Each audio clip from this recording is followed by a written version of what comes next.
13,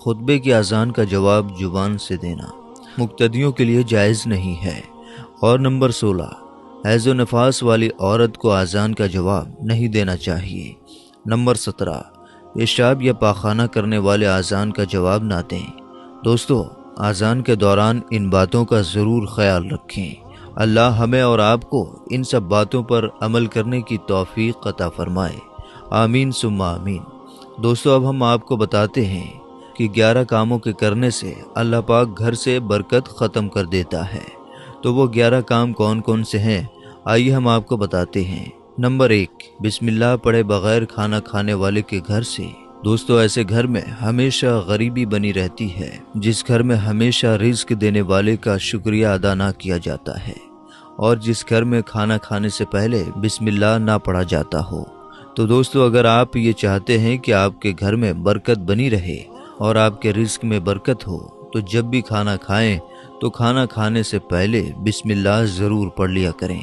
number 2، بغیر وضو کیے قرآن پاک پڑھنے سے دوستو اللہ پاک ایسے گھر سے بھی برکت دور کر دیتا ہے جس گھر میں قرآن پاک کو بغیر وضو کیے پڑھا جاتا ہو۔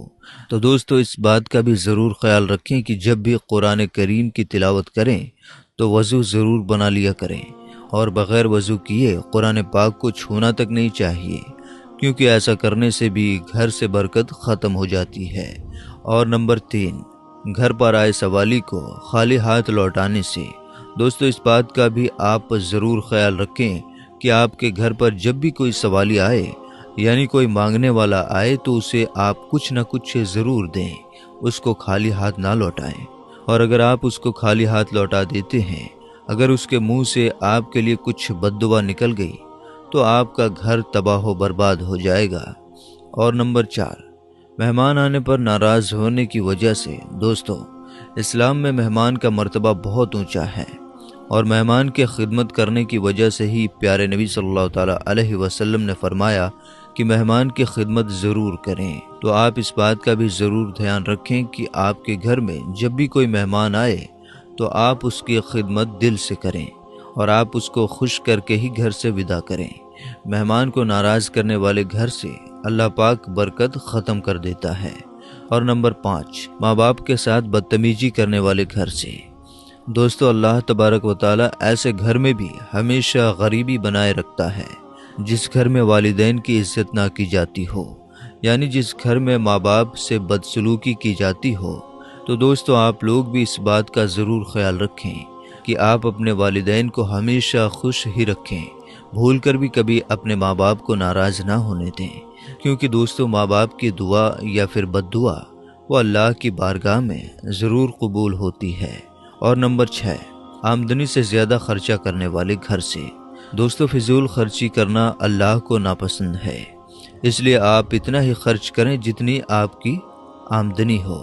اگر آپ اپنے آمدنی سے زیادہ خرچ کرو گے تو اللہ تعالیٰ آپ کے گھر سے برکت ختم کر دے گا، اور آپ کے گھر میں ہمیشہ غریبی بنی رہے گی۔ اور نمبر 7، صبح دیر تک سونے والے گھر سے دوستو اللہ ایسے گھر سے بھی رحمت کے فرشتے کو دور کر دیتا ہے جس گھر میں صبح سورج نکلنے تک سویا جاتا ہو۔ اس لیے اگر آپ چاہتے ہو کہ آپ کے گھر میں برکت ہو تو آپ کو چاہیے کہ صبح فجر کی اذان سے پہلے اٹھیں اور فجر کی نماز پڑھیں، پھر دیکھیں کہ آپ کے گھر میں کس طرح برکت ہوتی ہے اور آپ کی زندگی کس طرح بدل جاتی ہے۔ نمبر 8، 40 دن سے زیادہ زیر ناف بال رکھنے کی وجہ سے دوستو اسلام ایک پاک اور صاف مذہب ہے اور پاکی کو ہی پسند کرتا ہے، اس لیے اگر کوئی شخص زیر ناف بالوں کو 40 دن سے پہلے صاف نہیں کرتا تو اللہ اس عمل کو ناپسند فرماتا ہے، اور ایسے شخص کے گھر سے بھی اللہ تعالیٰ برکت کو ختم کر دیتا ہے۔ اور نمبر 9، اولاد کو کوسنے کی وجہ سے دوستو جو شخص اپنی اولاد کو کوستا رہتا ہے، یعنی کہ ان کو گالیاں دیتا رہتا ہے، اور خاص طور پر جو شخص اپنی بیٹی کو گالی دیتا ہے، تو اللہ تعالیٰ ایسے گھر سے بھی برکت ختم کر دیتا ہے، اور ایسے گھر میں بھی ہمیشہ غریبی بنی رہتی ہے۔ اور نمبر 10، مغرب اور عشاء کے بیچ سونے کی وجہ سے دوستو اللہ نے عشاء اور مغرب کے بیچ کے وقت میں سونے سے منع فرمایا ہے، اس لیے دوستو اگر آپ چاہتے ہیں کہ آپ کے گھر میں برکت ہو تو کبھی بھی آپ بھول کر بھی عشاء اور مغرب کے بیچ نہ سوئیں۔ اور نمبر 11، قرآن پاک کی تلاوت نہ کرنے کی وجہ سے۔ دوستو جس گھر میں قرآن پاک کی تلاوت نہ ہوتی ہو تو اللہ پاک ایسے گھر کو بھی ناپسند فرماتا ہے، اور اللہ ایسے گھر میں بھی ہمیشہ غریبی بنائے رکھتا ہے۔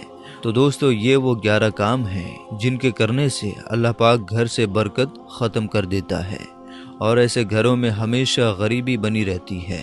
تو دوستو اگر آپ یہ چاہتے ہیں کہ آپ کے گھر میں بھی برکت ہو اور آپ کا گھر غریبی اور پریشانی سے بچا رہے تو ان 11 کاموں کو کبھی بھی بھول کر نہ کریں۔ ویڈیو اچھا لگا تو لائک شیئر کمنٹ ضرور کریے، سبسکرائب کریے، بیل آئیکن دبائیے۔ ملتے ہیں اگلے ویڈیو میں۔ اللہ حافظ۔